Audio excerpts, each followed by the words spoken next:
Hello, good morning mga sisiw. Good morning rin mga ka-abroad, mga ka-ex-abroad. Magandang araw sa inyong lahat. It's a great day. Tulad ng dati, andito na naman tayo sa Kubo at meron tayong bagong development. At ito nga, meron na tayong unang-unang pasisiw dito sa ating lote. Ayan o, tingnan nyo naman ang cute ng ating mga sisiw. Ayan, gaganda lang kulay nila o kakulay lang inahin. Ayan, ang bait pati ng inahin natin, no? Maya-maya siguro, mga parting tanghali, atin na itong tutuntunin o ibababa kasi baka naman ma-overdue na sila dito sa pugad. At mayroon pang isang tinignan ko, may tatlong itlog na natitira. Yung isa may butas pa na mayroong, ibig sabihin may buhay doon sa loob ng itlog. So, titingnan natin kung hanggang tanghali mapipisa siya. Kung hindi, ay ibababa na natin.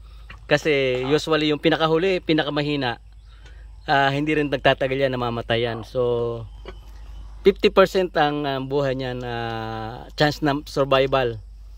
Pero pipilitin nating mabuhay yung isang itlog na yun na may butas. Ibig sabihin buhay na yung sisiw sa loob. Siguro yung dalawa nito matitira na bugok, tinatawag na bugok, o yung hindi nag-fertilize. So, yan ang ating update dito sa ating bahay kubo, mga ka-abroad, mga ka-ex-abroad. At mamaya ay atin na itong ibababa. So, stay tuned. Eto mga ka-abroad, mga ka-ex-abroad, ayaw na lang inahin, init na. May isa pang sisiw na mayroong may isa pang itlog na may sisiw pero mahina yun. Yan na, ililipat na natin dito sa scratch pen.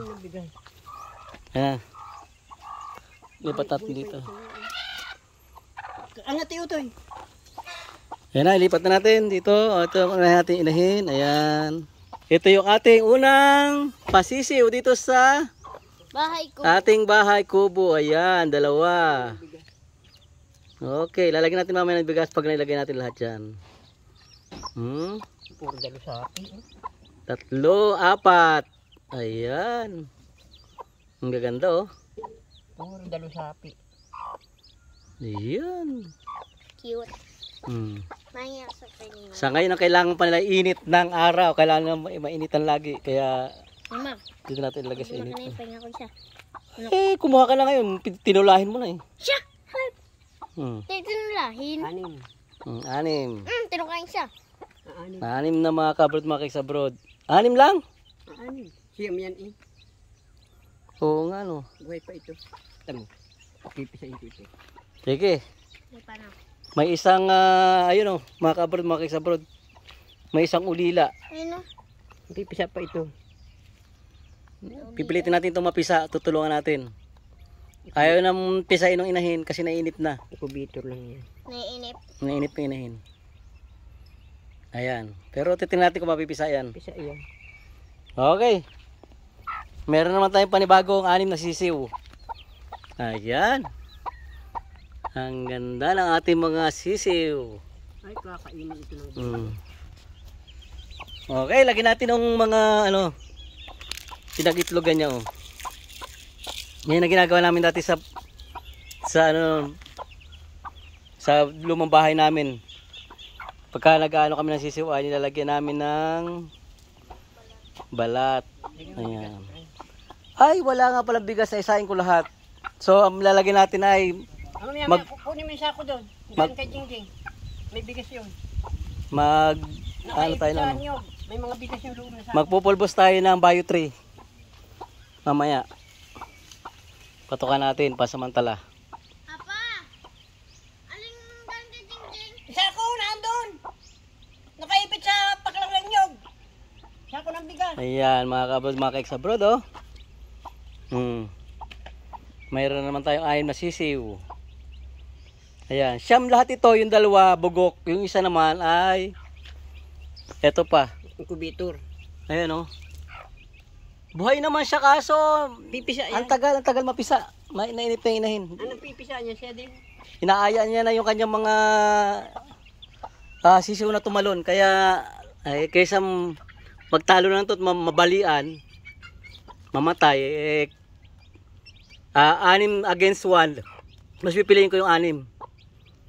Kaya yan mga ka-abroad. Yan ang ating 6 na sisiw na palalakihin na naman, panibagong palalakihin na naman. Oh.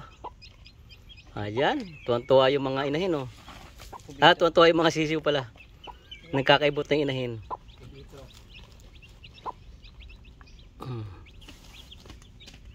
Sana yung isang itlog na yun ay mapisa.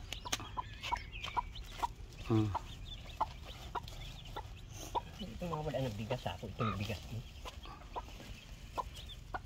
Ayan mga kabrad, oh. Successful na naman yung ating pagpapasisiw ng manok.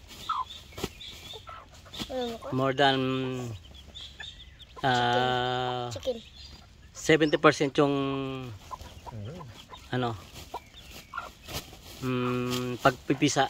So it's success.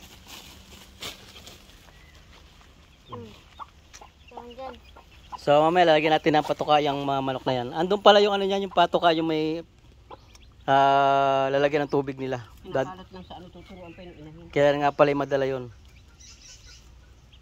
Ayan, oh. Ayun. Tutukan na rin yun. Tuturuan pa yung inahin tumukha. Hindi mo nito. Ang sabog nito kung malaki.